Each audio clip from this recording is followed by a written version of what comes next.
We will hear from Reverend John Rice, then Tim Bruce and Dee Crum will be in that order, okay? Members of the Commission and fellow residents of Knox County, I speak to you today as a United Methodist minister. The United Methodist Church has been wrestling for a long time with the issue of the compatibility of homosexual practice with Christian faith. At our last National General Conference, the body received a 4-year study that left us with many unresolved questions and disagreements. The only substantial action on which we could agree was to add one new paragraph to our social principles, paragraph 71G, which reads in part, "Rights of homosexual persons. Certain basic human rights and civil liberties are due all persons. We are committed to support these rights and liberties for homosexual persons. We see a clear issue of simple justice in protecting their rightful claims. Moreover, we support efforts to stop violence and other forms of coercion against gays and lesbians." In spite of the little conclusions that we could reach, it seems to me the most important part of what we did during the study and the reception of the study was the process in which we learned 3 important things that may be helpful here. First, we quickly learned that homosexual people were in our church. We were not arguing whether or not we would include them. They are there. They have always been there and will always be there as part of the fabric of our church and our society in general. Second, it became clear that the problem could not be resolved quickly. We'll be in this for a long time. As United Methodists, we make decisions based on tradition, reason, experience, and Scripture.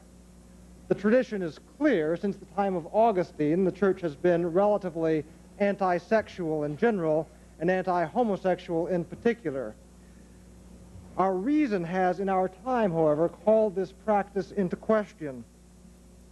Especially during the past 20 years, scientific report after scientific report seems to indicate that sexual preference is determined and given and not chosen. For those of us who believe that all knowledge and reason is of God and science is just a tool for explaining how God runs our universe, we must humbly entertain the possibility that same-sex orientation may be a part of the rich diversity of God's creation, and that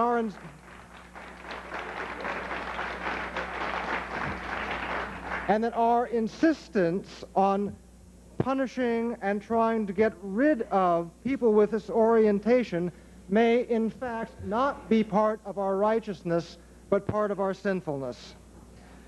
Third, our experience supports this. The committee set up listening posts around the country to hear, as you have done today, the stories from gays, lesbians, and bisexuals, and their reports overwhelmingly supported their personal experience that their orientation was given and discovered, not chosen, and was unchangeable. Fourth, the important ingredients that is most important for us is Scripture. All the persons on the committee agreed that some scriptural passages are not applicable today as they once were. For example, we no longer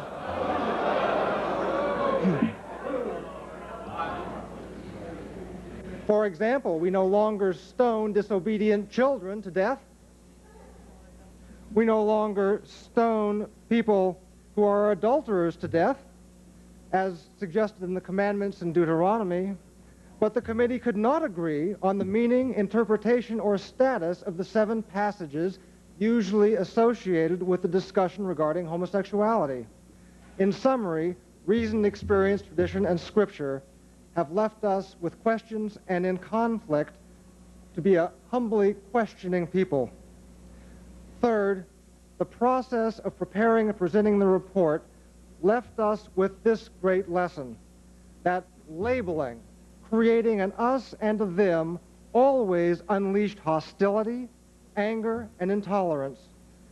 Just watch the news or listen to the reactions in this room to see how the labeling process produces nothing but confrontations, which in our culture increasingly cross the line from intolerance to violence. 1 minute, sir. Growth, peace, understanding, and progress only come when we're able to enter as dialogues as brothers and sisters in community without labeling each other first. As soon as we draw the line between fundamentalist fanatics and homosexual heathens, we have ensured that no progress will be made. As soon as we pass a resolution that begins by labeling a portion of our citizens as immoral, we have voted to promote prejudice over progress. We don't need this in our county. As a United Methodist minister, I urge we do not adopt this inflammatory resolution and that we affirm the civil rights of all citizens and take measures in accord with the General Conference of the United Methodist Church to protect these rights wherever the evidence suggests they are threatened or where existing laws proves insufficient to ensure them. Let us defeat this resolution and look instead for ways to become united in building a Knoxville where all can live in peace and work together as citizens of a great and diverse county. Thank you very much for your attention.